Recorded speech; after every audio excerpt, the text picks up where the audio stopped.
Welcome to Kenton's videos. Enjoy the video. You start by adding room libraries and the annotation processor to your module.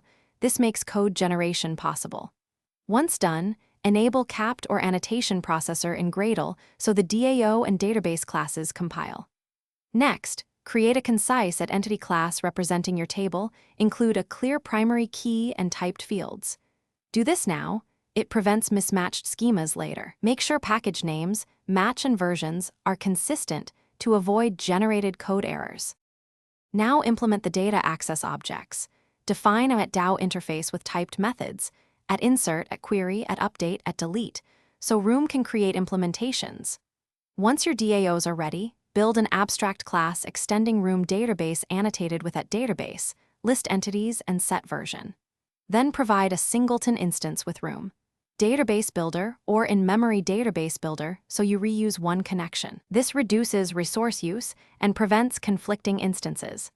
Also, include fallback strategies for migrations when schema changes. Finally, integrate Room into your app.